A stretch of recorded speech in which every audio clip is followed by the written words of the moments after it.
Hey everyone, and welcome back to my channel. Today we're going to talk about how to run a business without your business running your life. Yay! For those of you who don't know me, I'm Lauren Kidd. I am a business strategist for the busy mompreneur. I teach moms how to start, run, and scale their online business while being present in their kids' lives. Don't let your business run your life. It is not the most important thing in your life. Your kids, your family, your life is the most important thing in your life, which is why we're going to talk about 3 ways to not let your business run your life. How awful would it be if the only thing you ever focused on, thought about, or did was running your business? Don't get me wrong. I absolutely love my business. I love what I do. I love who I help, and I love who I get the opportunity to work with. I love it when you have the opportunity to take something and make it a reality, and then you scale it, and then you bring in that income, and then your life changes, and your family changes, and then you can take vacations. Oh my God! I'm so excited, and I love it. However, I have to do things in my own life. I have to homeschool my kid. I have to spend time with my kid. I've got to play with my kid. I've got to keep my house in order. I still wash my own laundry. I still put away my own laundry. I mean, it might not be in the same day, but let's be honest, who does that? Psycho. If you put your laundry away in the same day that you wash it every single time, I don't know that we can be friends. I'm just being real. I'm just being real. There are very rare occasions where I will do my laundry and I will put it away in the same day, but that's few and far between. Mom life, priorities, right? At least it's clean. Okay, segue. I know, squirrel. So how do you run a business without it running your life? How? You don't want to be attached to your computer all the time? That's awful. All right, tip number 1, batching. Batching your content, batching your videos, batching your training, batching your work. This is exactly how I run my business. I love batching. Now, some people love batching, some people don't. I am a mompreneur, which means I am a mom first. I don't always have the luxury of sitting down in a spot of time every single day while I'm working to get big tasks done. So when it comes to my big tasks, blog writing, email writing, content preparation, video recording, I batch my content. I sit here, I'm going to show you. I sit here with a batch of shirts, total transparency here, and then I just switch shirts. Guys, I'm doing all my videos for the next 7 weeks in one take. I know, nobody tells you that. Nobody's that honest. I am that honest. I want you to know that that's what I do. It's not a secret. I tell you a lot, actually. But I'm not going to sit here every single week and record a video. If I had to do that, honestly, you probably wouldn't see a video every Monday at 9 on the dot. So cheery and bright-eyed. Because you're not always cheery. You're not always bright-eyed. You're not always on. It's just unrealistic. It's not something that moms can do. And if you can, you're a unnatural superhero or something. I don't know. You're just infused with, special powers. I can't do it. 99% of my clients can't do it. We cannot always be on. If you are that 1%, kudos, and keep doing what you're doing. But batching content will save your time, save your life, save your energy, and it's going to keep you in front of your audience. It's going to make sure you never miss an opportunity to connect, and it's going to make sure that you are consistent in your business. I sit down, I pick one day every month to do different things. Right? Mondays are my internal work days. I work on my business on Mondays, which is pretty much the only time I work on my business. I do my videos once a month, sometimes 1.5 times a month. Like, I sit down one month and I batch 5 to 7 videos. It just depends on what my, emotional feelings are. Today I'm doing 7. It's just what I'm doing. I sit down and I do all of my stuff at one time. I sit down the following Monday. Next week I'm writing emails. I'm going to write out all my emails because I know what I'm selling. I know what I'm sharing. I know what I'm offering. I know what I need to get done in order to reach my goals. If you don't know what you're doing in advance, you need to learn how to fill your calendar with clients. There is a link below to message me. Message me the word calendar. and we will get you the training on how to fill your calendar. This is going to help you with batching. It's going to let you know exactly what you need to be doing ahead of time to A, make money, and to B, be in front of your clients, and to C, save you time. You're a mom. You don't have all the time in the world. Save yourself some time. Message me the word calendar, and I will get you the training on how to fill your calendar for the entire year. Okay? Batching, number 1, you must batch your content if you want to save yourself some time. You don't have to do it. You don't have to do any of this. You can just wing it. Throw spaghetti at the wall and just figure out what works for you. But if you are serious about staying consistent and you don't have all the time in the world and you don't send your kids off to a nanny and all the time and you're not in daycare, you don't have in-house childcare, or you're trying to live your life and build your business, batching is going to save your life. Number 2, schedule work times. For me, this is what works. I get up before my kid wakes up. I'm usually up between 3:30 and 4.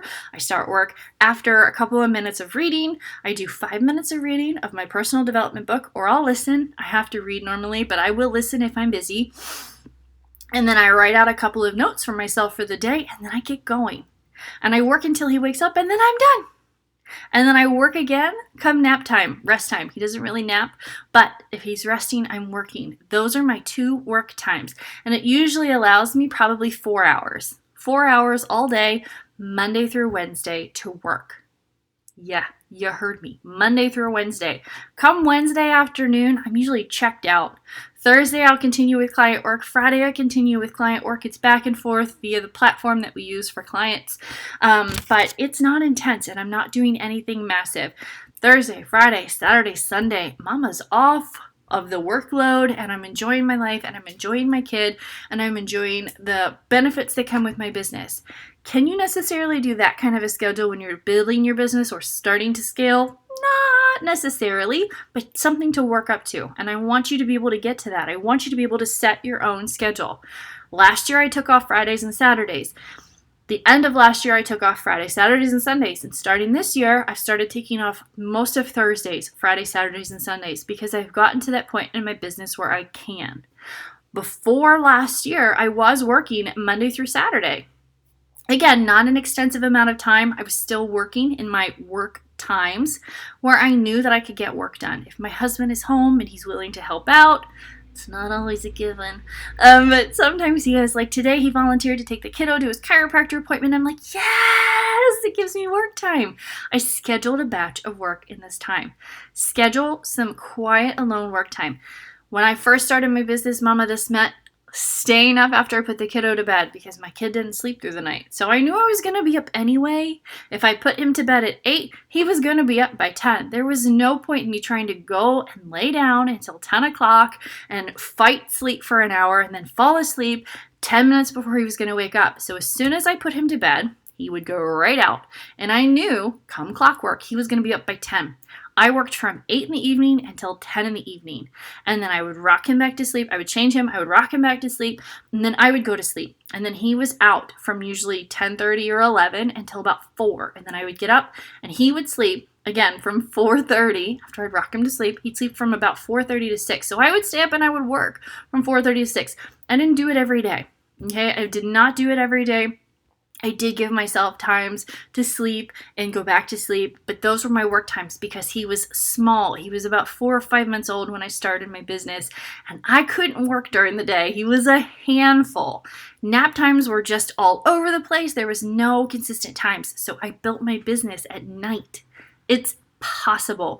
Now I have the luxury of getting up in the mornings because he's still asleep and he's a pretty good sleeper, and I work during his nap times. I take my one-on-one calls during his nap times, and that's what works for me. But you've got to figure out what is going to work for you.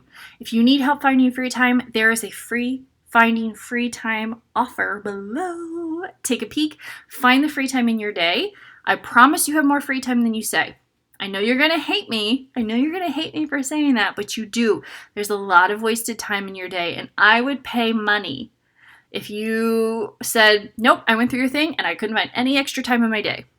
I have only ever had 2 moms actually not find extra free time in their day. And it was only with a little finagling with their schedule that we did open up extra time in their day. It took moving things around, but two 2 in the 5 years that I have been doing this have actually not found extra free time in their day. So schedule work times. And if you don't know when those can be, get that freebie below. Number 3, set boundaries. This is very, very, very important. For me, I need to be able to social media detox. I'm not a social media fan. I know that it's not something that most people say, but social media can be a really big drain mentally, and it's something that I have to be very cautious of. Otherwise, I spend a lot of times going down different profiles and going, oh, I don't agree, or oh, I agree. I don't ever comment, because if you don't agree, you should just keep scrolling. But then I start thinking about it, and then I start obsessing about it, and then I start talking to my husband about it, and then we start talking about it all the time, and then it consumes me, and I don't like that. Doesn't matter what it is, whether it's children or politics or health or whatever, I like to get into something, and I really like to get into something. That's why I really love my work, because I get into it, I really get into it. But I have to set boundaries, which is why I don't get on social media unless I've set a timer on the weekends. I just don't. I don't like it. I don't do it. I try really hard not to even share on my personal page unless my father is like, you haven't shared anything. And then I do it because I'm pleasing Pop-Up. And he knows that I'm doing it. But anything that you see on social media from me on the weekends is scheduled. Batching. So setting boundaries is very important to protect your business. It also allows you time to spend with your children, and you're not constantly attached to your computer. So how do you run a business without your business running you? Batch your content, schedule specific times to work. Yes, it's possible, even if your children are very, very, very, very, very, very small. Or if they're always underfoot, you can still schedule times. I promise it's possible. I have now run my business, and my kid will be 5 at the end of the month. Oh my God, I'm not ready. And I'm here today teaching you because I have adjusted my times and set boundaries. Make sure that you are taking care of yourself so that you can successfully continue to show up in your best and show up with a smile, because nobody likes a Debbie Downer. If I sat here and I was like, today we're going to talk about how to run your business and so that your business isn't running yourself. And I was so irritated because, every little thing was affecting me and blah, blah, blah. Would you listen? No, you wouldn't. You'd be like, oh my God, she's like really angry like all the time, and I'm not going to pay attention. Don't do that. Don't show up angry. Show up excited for your audience, because that's what they want to hear and that's what they're going to connect. Are you that Susie Sunshine all the time? No, and nobody expects you to be. But when you're teaching, when you're showing up, you should be showing up in your best, which is why boundaries are so important. So set them. Now, go run your business without it running your life. And I will see you back here next Monday at 9 o'clock. Hit that subscribe button to get notified. Bye, guys.